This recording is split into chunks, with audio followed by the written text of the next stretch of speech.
Law enforcement released these surveillance images and video recovered from back-end systems connected to cameras at Nancy Guthrie's home. Authorities say they show an armed individual appearing to tamper with the camera at her front door the morning she disappeared, February 1st. The fact that he's wearing a mask, covering his hands, so he was ready. He did not want to leave DNA. He did not want his face recognizable. It's taken the technology company and law enforcement 10 days to extract these images since Guthrie's cameras weren't connected to the cloud and didn't save recorded images.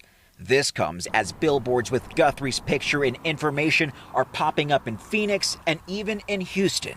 No matter where you are, even if you're far from Tucson, if you see anything, if you hear anything, if there's anything at all that seems strange to you, that you report to law enforcement. Former FBI hostage negotiator Chip Massey says the latest broad appeal for help from Savannah Guthrie speaks volumes. Pleading directly to the American people, that is a big indication that they no longer right now have faith in the abductors doing the right thing for them. The FBI has set up a 24-hour command post here in Tucson and is now trying to identify the person in the surveillance images. Typically, before they have more information, they're going to call him a subject. They're going to say, we want to talk to him. Then once they talk to him, they get more evidence together. At that point, it turns into person of interest and then suspect. That's the rung above that. The FBI updated its missing person poster to include these new images, offering a $50,000 reward for information leading to Guthrie's recovery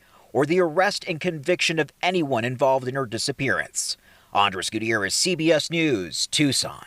Now, you probably remember last week, police released a timeline saying that a person was detected on a camera at around 2:12 the morning Nancy Guthrie disappeared, but that no video was available, as Andres mentioned, because she didn't have an active subscription to the Doorbell camera account. So then how did investigators finally get this video that you just saw? Well, in a statement today, investigators said that the video was recovered from, quote, residual data located in back-end systems. A cybersecurity and forensics expert explained to us exactly what all that means. When you have any type of home security or home monitoring system, the data, the photos, and the recording are not stored locally on the hardware or the little camera. They're sent over the internet to what they refer to as a back-end, meaning the virtual storage in the cloud over the internet.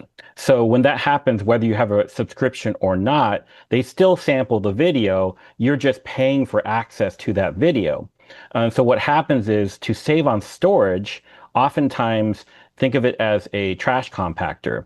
When there's no longer any need for access for those photos or videos, it's taken into the trash or deleted. But what happens is, it's not just deleted, it's you take trash, you put it in a compactor, it kind of crushes it and it puts it into a different form and then it puts it out somewhere else so that it frees up space in the main storage.